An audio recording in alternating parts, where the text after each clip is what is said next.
Assalamualaikum warahmatullahi wabarakatuh. Saya Nurfaizatul Izzati binti Muhammad Nasir dari kumpulan 2 kelas CPU 554. Kami akan membincangkan mengenai kesan modernisasi ke atas masyarakat dari perspektif Islam menurut aspek ekonomi dan keagamaan. Kami akan memfokuskan terhadap perubahan yang berlaku ke atas masyarakat di Malaysia, iaitu masyarakat Melayu, masyarakat Cina dan masyarakat India serta etnik-etnik yang lain.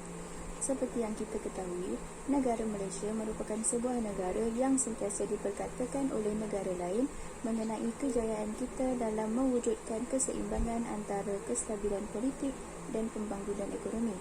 Hal ini dapat dibuktikan dengan sifat-sifat hubungan etnik yang sentiasa positif yang telah menjadikan negara Malaysia sebagai sebuah negara yang maju. Secara umumnya, isu berkaitan modernisasi dengan hubungan etnik ini telah wujud sebelum kehadiran penjajah barat lagi. Namun hal ini telah memberi cabaran kepada negara Malaysia dalam menstabilkan pemodenan negara yang telah bermula pada Malaysia mencapai kemerdekaan sehinggalah ke hari ini. Selain itu, Malaysia juga berusaha dalam mewujudkan perpaduan nasional berikutan kepada beberapa cabaran yang telah dihadapi. Saya akan membincangkan mengenai modernisasi masyarakat Melayu dari aspek ekonomi, sosial dan politik. Dari aspek ekonomi, kita akan mengambil kajian kes iaitu perubahan ekonomi yang dilalui oleh masyarakat Melayu dengan penubuhan FIRDA.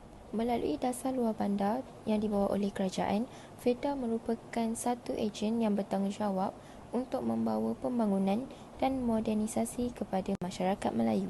Malah, usaha ini telah dianggap sebagai satu program penyusunan semula masyarakat yang telah berjaya.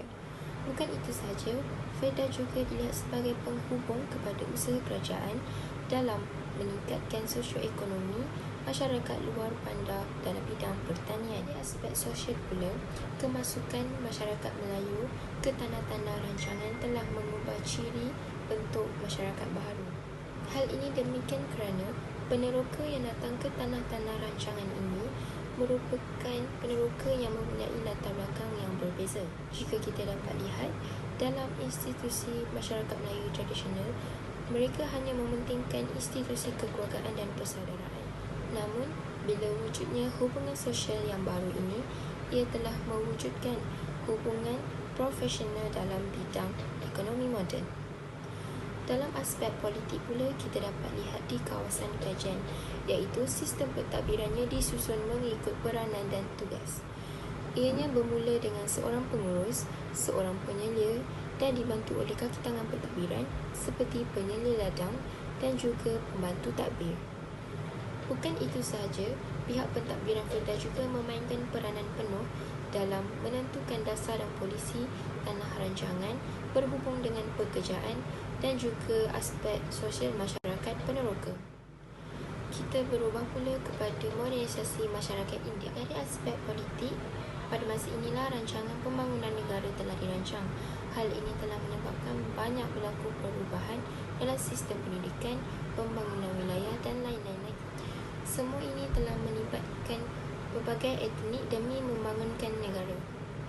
Ini merupakan hasrat kerajaan dalam mewujudkan keseimbangan kaum dan etnik dalam pelbagai bidang dan juga projek modernisasi yang telah dilaksanakan. Selepas kemerdekaan Tanah Melayu, kewujudan kaum imigran ini telah mengubah wajah masyarakat Tanah Melayu.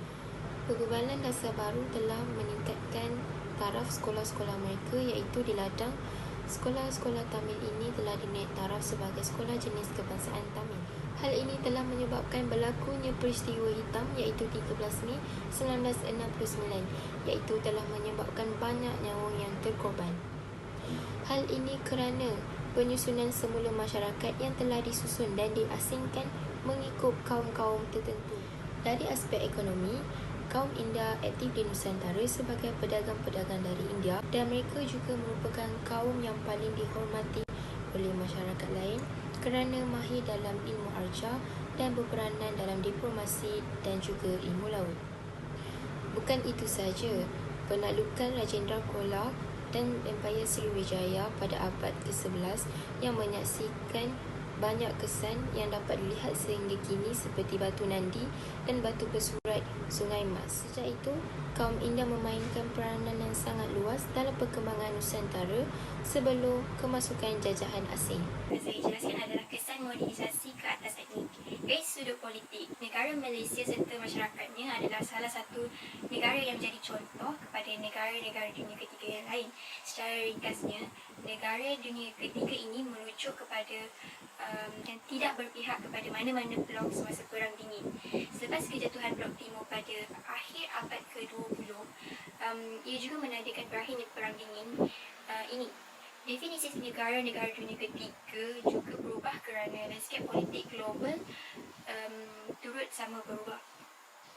Ditentukan melalui status ekonomi negara dan bukannya gabungan ideologi politik.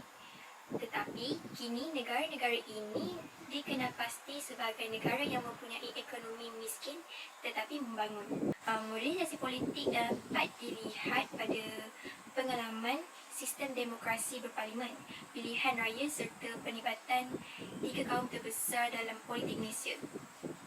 Ini merupakan satu pembaharuan dan pemodenan politik era baru jika dibandingkan dengan zaman tradisi.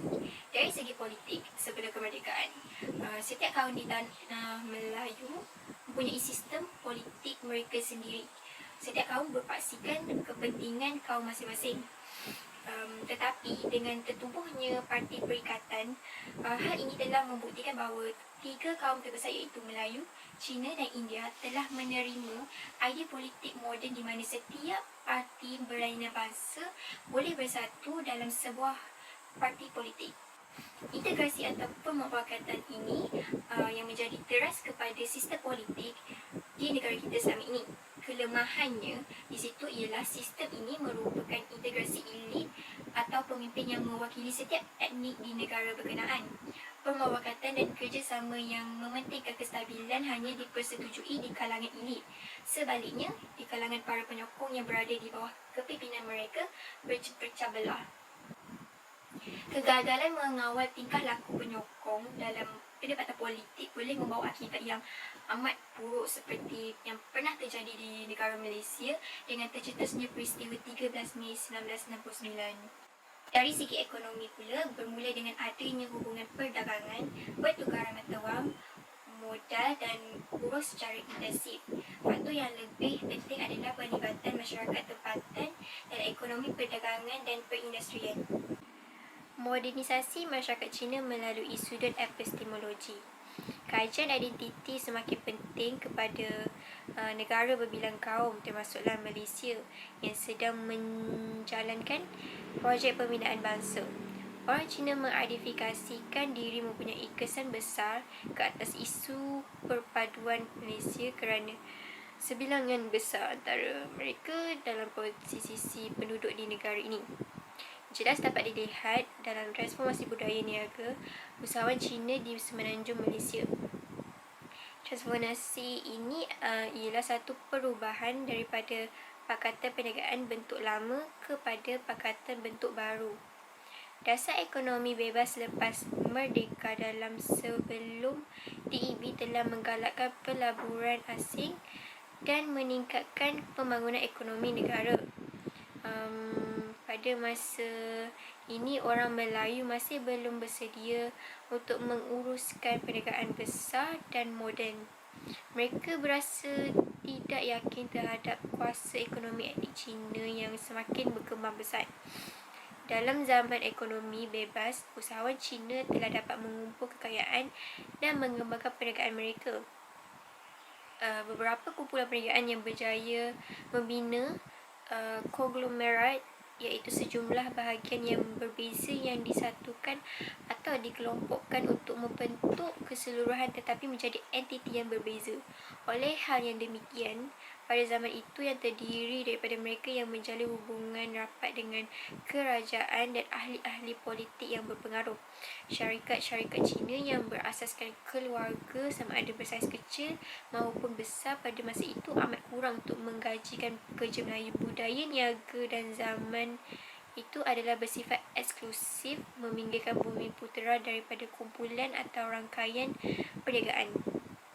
Banyak syarikat Bumiputera yang baru muncul pada masa ini gagal kerana kekurangan modal, pengetahuan dan pengalaman serta kepakaran dalam sektor ekonomi. Kerjasama antara China Bumiputera dalam zaman ekonomi bebas ini boleh dikategorikan kepada dua jenis, iaitu Persekutuan Alibaba dan Inter-Elite yang hanya melibatkan pemimpin parti dan kerajaan. Pemimpin Melayu kehilangan kedudukan istimewa syarikat-syarikat asing dalam sektor-sektor tertentu bersama dengan peningkatan perbelanjaan kerajaan dalam infrastruktur dan pengaruh MCA dalam kerajaan telah meningkatkan peluang perniagaan syarikat-syarikat Cina yang bersaiz kecil dan besar untuk menjalankan aktiviti-aktiviti perniagaan yang dengan halangan birokrasi yang minimum. Dari sudut sosial, apabila dilihat, isu bahasa dan pendidikan sering menghimpit masyarakat majmuk yang terdiri daripada penduduk yang berbilang kaum. Kesan pasca modernisasi terhadap agama. Yang kita tahu daripada Akbar dan Hastings Donnan 1994, percaya bahawa hubungan antara Barat dan Islam tidak selari. Barat menegaskan kebebasan bersuara dan membenarkan kreativiti yang dianggap oleh umat Islam sebagai kesalahan serius. Kes penindasan Bosnia oleh orang Serb membuat orang Islam menyedari bagaimana ketidakadilan itu berlaku. Walaupun kebanyakan orang Bosnia adalah orang Islam dan berada dalam pengaruh Eropah. Dalam pada masa yang sama, media Barat mempunyai prasangka tinggi terhadap Islam dan prasangka ini diperburukkan. Islam dan wanita digambarkan dengan cara yang sangat negatif. Istilah jihad disalahertikan. Tinjauan popular di Barat menunjukkan majoriti merasakan Islam adalah ancaman masa depan selepas komunis. Umat Islam pula merasakan tidak adilan berlaku di Bosnia, Kashmir dan Palestin. Dunia berlaku tidak adil terhadapnya walaupun resolusi bangsa-bangsa bersatu memihak kepada mereka. Islam serta umatnya dilihat dengan sikap salah faham yang tinggi. Dan itu jelas menunjukkan betapa media Barat melakukan eksploitasi penyelewangan terhadap Islam. Ini mudah difahami kerana pembalasan perang salib masih wujud antara Barat dan Islam, walaupun Barat menolak agama. Kerana Barat tidak berpuas hati dengan fenomena ini yang telah berlaku dan menimbulkan fenomena Islamfobia, tetapi potensi kebangkitan Islam tetap ada. Umat Islam bertindak balas dengan prasangka kerana Barat mempunyai agenda anti-Muslim. Seterusnya ialah perbezaan modernisasi Barat dan modernisasi Islam. Pada abad moden ini, ilmu pengetahuan dan teknologi semakin berkembang. Maka dunia telah berubah maju di mana telah wujudnya penemuan-penemuan yang memenuhi keperluan manusia. Namun bagi dunia Islam, Islam masih lagi berpegang teguh dengan kegemilangan tradisi terdahulu yang berharap bahawa segala sikap serta pengaruh zaman dahulu itu masih teraplikasi di dalam dunia moden ini. Sepatutnya, kaum Muslim juga seharusnya bangkit dengan kemajuan dan ilmu pengetahuan masa kini, tetapi tetaplah berpegang teguh dengan Al-Quran dan As-Sunnah. Untuk pengetahuan semua, orang-orang Islam cenderung memandang negatif terhadap modernisasi kerana ianya dianggap sebagai produk Barat. Hal yang demikian kerana pergeseran akidah dan perubahan cara sudut pandang adalah hasil adaptasi modernisasi Barat yang memukau. Kerana orientasi modernisasi Barat memiliki terminologi khusus iaitu modernisasi kefahaman agama dan juga cara sudut pandang Barat tentang agama yang disamakan dengan cara pandang mereka tentang filsafat yang sentiasa berubah untuk mengikut kesesuaian dengan perkembangan gaya berfikir dan zaman. Saya, Nur Syafussalah binti Abu Bakar, akan menyambung pembentakan ini dengan mengemukakan beberapa cadangan ke atas modernisasi di Malaysia dari sudut individu dan institusi kekeluargaan. Modernisasi merupakan satu konsep untuk menerangkan proses transformasi masyarakat dunia daripada tradisional kepada masyarakat moden yang dikenali sebagai moderniti. Di dalam menelusuri proses modernisasi ini, terdapat beberapa cadangan ke atas modernisasi di Malaysia. Antaranya ialah pembangunan manusia melalui pendidikan atau ilmu pengetahuan. Pendidikan merupakan salah satu faktor yang turut menyumbang kepada peningkatan dalam sektor pembangunan. Pembangunan adalah terikat secara langsung dengan perkembangan sumber manusia, di mana pembangunan yang dimaksudkan adalah pembangunan yang terdiri daripada pembangunan material, fizik dan spiritual. Faktor pendidikan menjadi salah satu petunjuk penting dalam menentukan kemajuan pembangunan sesebuah negara. Perkara penting yang perlu dipelajari adalah ilmu yang dikembangkan berasaskan tauhid dan disertakan integrasi iman, ilmu yang bermanfaat, amalan soleh dan akhlak yang mulia. Pembangunan dan kemajuan sesuatu bangsa di dunia berkait rapat dengan kemajuan negara dan pembangunan dalam ilmu pengetahuan yang terdapat pada satu bangsa itu sendiri. Selain itu, masyarakat seharusnya memainkan peranan dalam melakukan amar ma'ruf nahi munkar. Sikap individual masyarakat atau tidak mahu menjaga urusan orang lain antara punca keruntuhan akhlak dan gejala sosial di negara kita. Oleh yang demikian, kita dapat melihat dalam kawasan kejiranan, bahkan jiran di sebelah rumah yang melakukan jenayah atau kemaksiatan tetapi tidak diambil peduli oleh masyarakat setempat. Dari sudut institusi kekeluargaan pula, golongan remaja merupakan aset kepada negara pada masa hadapan. Justru, intervensi yang berterusan dalam aspek pengukuhan institusi keluarga serta program pembangunan diri dan siasat remaja perlu diperhebatkan dari semasa ke semasa. Hal ini dikatakan demikian kerana salah satu penyebab keruntuhan institusi kekeluargaan adalah disebabkan oleh ibu bapa. Ibu bapa memainkan peranan yang penting dalam membentuk sesebuah keluarga yang harmoni dan bahagia. Interaksi dan komunikasi antara ibu bapa dan anak ini dapat memberi kesan di mana ia mendapati perbualan dan pergaulan yang baik antara ibu bapa dan remaja akan merapatkan hubungan sesama keluarga, wujudnya kasih sayang dalam sesama keluarga dan mudah untuk menyelesaikan masalah sekiranya wujud perselisihan faham dan sebagainya. Hal ini menunjukkan bahawa komunikasi dalam keluarga mampu memberi perubahan juga dapat memastikan sesebuah keluarga itu hidup secara harmoni. Seterusnya, cadangan ke atas modernisasi oleh pihak berwajib di Malaysia. Modernisasi kepada sesebuah negara amatlah penting bagi meningkatkan pembangunan negara sekaligus mampu mengangkat nama negara di pesada dunia. Malaysia merupakan sebuah negara membangun dan Malaysia juga adalah salah satu negara yang amat menitik beratkan tentang ekonomi negara dan rakyatnya. Ini kerana kesan modernisasi mampu mengganggu kemasyarakatan dari segi etnik maupun taraf ekonomi. Sebenarnya, pembangunan di Asia telah dibahas oleh ahli-ahli sains sosial dalam usaha mengetahui strategi yang sesuai bagi konsep pembangunan yang perlu dibina. Fairbanks 1958 pernah mengutarakan teori kegagalan ekonomi negara-negara Asia yang berpunca daripada kepercayaan agama dan aliran pemikiran yang bertentangan dengan amalan Protestan. Kita sedia maklum bahawa Malaysia merupakan sebuah negara yang rakyatnya terdiri daripada pelbagai kaum, agama dan adat resam. Oleh sebab itu, kerajaan Malaysia tidak boleh hanya menekankan atau menitik beratkan dari segi ekonomi dan teknologi sahaja. Oleh kerana itu, kerajaan perlu menitik beratkan dari segi aspek fizikal, mental, sosial, politik, teknologi, ekonomi dan pendidikan rakyat. Di Asia, negara seperti Malaysia dan Indonesia menunjukkan kerajaan sangat menitik beratkan atau teliti dalam merancang atau melaksanakan program pembangunan sosial dalam masyarakat melalui pelbagai agensi dan jabatan kerajaan.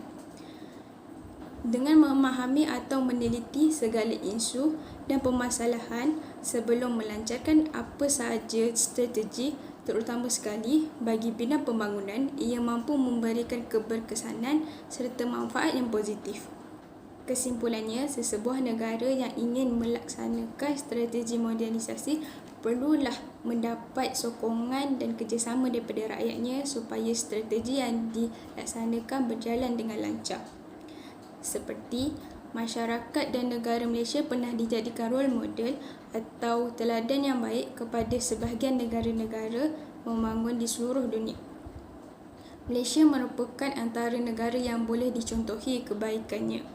Kejayaan negara Malaysia yang digenggam pada masa kini adalah merupakan satu tanggungjawab dan amanah yang perlu kita jaga agar dapat sentiasa mengharumkan nama negara di pesada dunia. Antara faktor pencapaian kejayaan ini adalah dengan berdasarkan perhubungan etnik yang baik dan positif serta sangat mementingkan sifat kesepaduan, kehormatan dan sinergi. Ingatlah bahawa modernisasi merupakan perubahan berencana, iaitu sesuatu proses matlamat. Walaupun negara kita, iaitu negara Malaysia ini mempunyai rakyat yang berbilang kaum, berbilang bangsa, agama dan juga adat resam, kita perlulah bersatu padu, dan walaupun kita menganuti agama yang berlainan, tapi kita kenalah ingat bahawa semakin erat jalinan persaudaraan kita, semakin kukuhlah kesepaduan kita. Dengan kesepaduan kita inilah mampu melancarkan lagi ataupun menjayakan lagi strategi modernisasi yang berlaku di negara kita. Itu sahaja daripada kami. Sekian, terima kasih.